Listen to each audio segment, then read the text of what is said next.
O país ainda tentava digerir a notícia da morte repentina de um homem ligado aos bastidores da indústria quando, poucas horas depois, uma nova informação caiu sobre as redes como um relâmpago.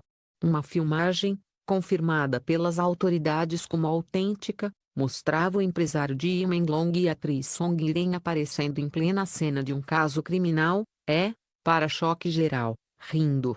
O vídeo, originalmente registrado por uma câmera de segurança instalada a poucos metros do local onde o corpo foi encontrado, viralizou em minutos e mudou completamente o rumo da investigação. Até então tratada como uma ocorrência trágica, porém acidental, a morte passou a ser vista com desconfiança crescente. A frieza captada nas imagens levantou perguntas que ninguém parecia preparado para responder. A manhã começou silenciosa, abafada pelo clima de luto que se espalhou rapidamente assim que a imprensa confirmou o falecimento do homem, cuja identidade ainda estava sendo preservada pela família. Segundo relatos preliminares, ele havia sido encontrado caído, sem vida, em uma área de acesso restrito pertencente a um complexo de filmagens onde vários projetos recentes envolvendo atores de grande porte estavam sendo desenvolvidos.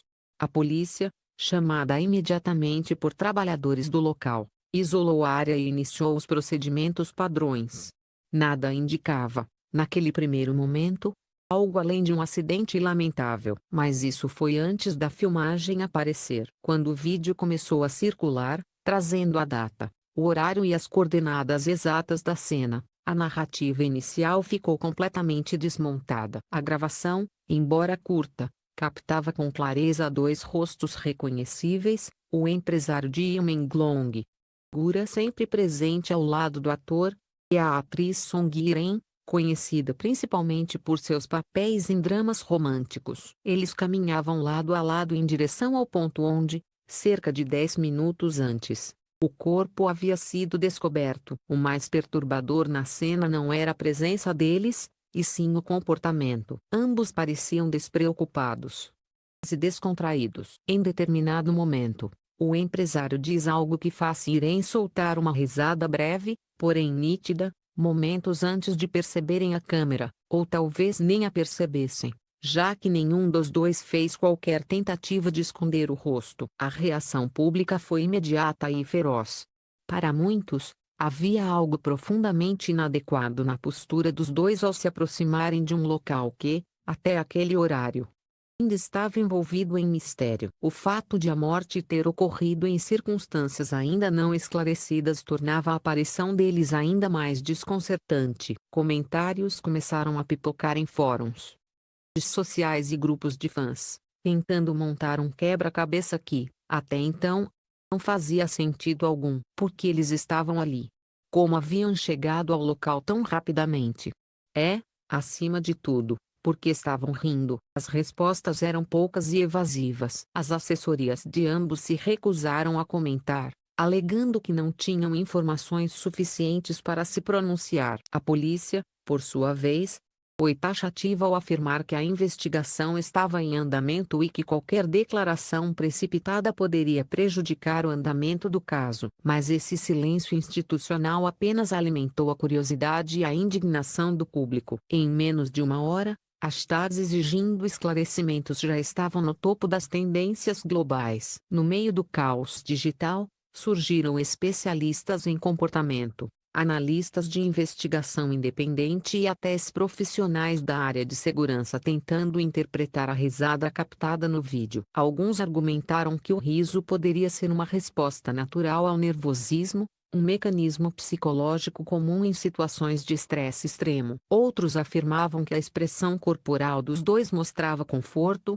não tensão, indicando que a presença deles ali talvez não fosse tão acidental assim. Cada análise parecia adicionar mais lenha à fogueira. Enquanto isso, a polícia trabalhava em silêncio, confirmando a autenticidade da gravação. O relatório preliminar indicava que a câmera responsável pela filmagem estava instalada em um ponto estratégico, usada principalmente para monitorar movimentações não autorizadas. Era impossível negar que o empresário Ji Menglong e Song Yiren estavam de fato ali, no momento exato em que não deveriam estar. A imagem deles caminhando no corredor estreito, iluminado apenas por luzes de segurança, tornou-se a peça central de uma investigação que, até então, não tinha direção. Mas inquietante, no entanto, era a relação entre os envolvidos. Fontes internas revelaram que o homem que perdeu a vida trabalhara, em algum momento, nos bastidores de projetos associados ao círculo profissional de Menglong Iren. Não era alguém completamente aleatório, pelo contrário, ele fazia parte da grande engrenagem que movimenta produções de médio e grande porte. Nada indicava, porém, qualquer tipo de conflito aberto entre ele e os dois artistas, o que tornava a coincidência ainda mais perturbadora. O ambiente ao redor do caso começou a ganhar contornos de thriller policial quando testemunhas surgiram para complementar a narrativa. Um funcionário do estúdio, que preferiu não se identificar, afirmou ter visto o empresário e Irem caminhando juntos momentos antes da gravação. Outro funcionário mencionou ter ouvido vozes abafadas e passos apressados vindo da mesma direção onde o corpo seria encontrado em seguida. Nenhuma dessas informações era conclusiva, mas o conjunto delas formava uma teia cada vez mais complexa. A certa altura do dia, a polícia convocou peritos para analisar a gravação em detalhes. A resolução não era perfeita, mas suficiente para identificar microexpressões, gestos e direção dos olhares. A risada de Irene, embora breve, pôde ser isolada. Não parecia nervosa, tampouco forçada. Já o empresário mantinha um semblante quase indiferente, como alguém que não estava diante de uma situação atípica. A naturalidade com que ambos se movimentavam reforçava a percepção de que eles não estavam ali por engano. A notícia mais bombástica do dia chegou no início da noite, quando uma fonte da polícia, sob anonimato, afirmou que a filmagem representava uma prova incontestável que muda completamente o rumo da investigação. Segundo essa fonte, os investigadores já haviam descartado a possibilidade de casualidade. A presença dos dois na cena, combinada com o comportamento captado, transformava o caso em algo muito mais grave do que uma tragédia inesperada.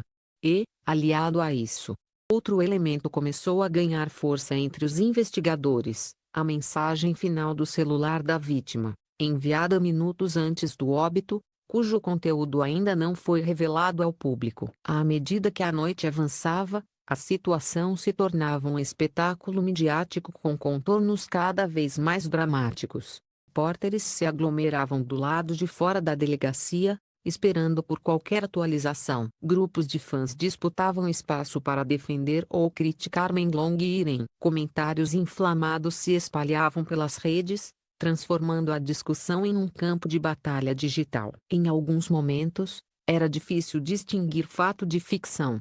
No entanto, apesar do barulho externo, a coisa permanecia cristalina para os investigadores: a filmagem era real e estava diretamente ligada ao caso. A presença dos dois não era um detalhe irrelevante, era, na visão de muitos agentes envolvidos, o ponto central que poderia revelar o que realmente aconteceu. A risada captada na cena se transformou no símbolo de uma dúvida inquietante: estariam eles apenas no lugar errado na hora errada? Ou haveria algo mais profundo e perturbador por trás daquela aparição? Com perguntas se acumulando e respostas cada vez mais escassas, a primeira metade dessa investigação termina com a sensação incômoda de que o vídeo não foi apenas um registro acidental, mas sim a ponta de algo maior, algo capaz de transformar um caso misterioso em um escândalo nacional. E se a filmagem representa apenas a superfície, o que mais está prestes a emergir das sombras? A segunda fase da investigação começou antes mesmo que o público tivesse tempo de absorver o impacto inicial da filmagem. A divulgação do vídeo, policiais voltaram ao local do crime acompanhados por peritos e reconstruíram cada segundo da cronologia que antecedeu a morte do homem. A distância exata percorrida pelo empresário de Menglong por Song Iren, o tempo que permaneceram na área restrita e o momento em que deixaram o local foram analisados quadro a quadro. Nada do que havia sido visto na gravação pôde ser considerado coincidência. O ponto mais inquietante surgiu quando os investigadores compararam o horário da filmagem com o registro da ambulância. O empresário e Irene estavam na cena antes de qualquer pedido de socorro. E mais, deixaram o local minutos antes da chegada da equipe médica. Esse intervalo levantou uma dúvida inevitável: como sabiam que ali havia algo para ver?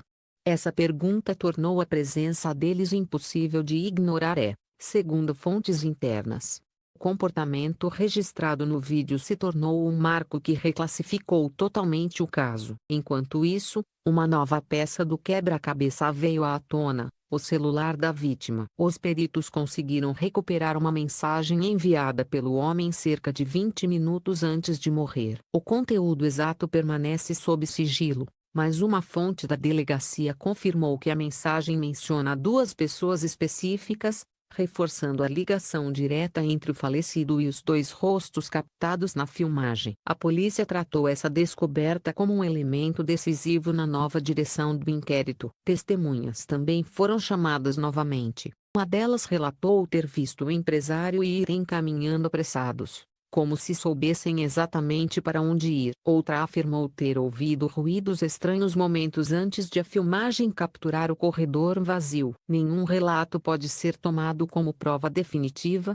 mas, juntos, eles constroem um cenário cada vez mais inquietante. A equipe jurídica de Yimeng foi a primeira a reagir, alegando que a presença do empresário no local não significa envolvimento no caso. Afirmaram que ele estaria ali para resolver uma pendência administrativa e que o vídeo estava sendo interpretado de forma sensacionalista. No entanto, a justificativa não explicou por que ele estava acompanhado de Song Yiren, nem por que chegaram no exato intervalo em que a vítima já havia perdido a vida. Yiren, por sua vez, divulgou uma curta nota dizendo estar profundamente abalada com as interpretações equivocadas, mas sem dar detalhes sobre o motivo real de sua presença ali. A polícia, pressionada pela repercussão internacional, confirmou que trata o vídeo como prova legítima e que a investigação agora segue por duas frentes: entender a relação real entre a vítima e os dois envolvidos, esclarecer por que ambos foram vistos rindo em um cenário onde, segundo o relatório preliminar, já havia sinais claros de um possível crime. Especialistas consultados por jornais afirmam que o riso, embora estranho, não necessariamente indica culpa. Ao mesmo tempo, não pode ser desconsiderado dadas as circunstâncias. Um analista comportamental resumiu: essa reação só pode ser interpretada dentro de um contexto, e esse contexto, neste caso, ainda está obscuro. Com a pressão aumentando, a polícia solicitou imagens adicionais de câmeras próximas e aguarda laudos forenses que podem revelar se houve participação direta, omissão, ou se tudo não passou de uma coincidência bizarra que ganhou proporções devastadoras. Porém, diante da mensagem final da vítima, das testemunhas, da cronologia e da presença inesperada dos dois no local proibido, o caso passou a ser visto não como uma tragédia isolada, mas como um possível enigma com ramificações profundas. À medida que o público acompanha cada atualização com ansiedade, uma conclusão começa a se formar entre investigadores, jornalistas e especialistas: a filmagem não é apenas um detalhe perturbador, é a peça central de um mistério que está longe de ser solucionado. Enquanto o inquérito segue em sigilo, paira no ar a sensação de que o vídeo pode ser apenas o início de uma verdade maior, incômoda e impossível de ignorar, uma verdade que pode mudar tudo o que se acreditava saber sobre essa noite e seus protagonistas.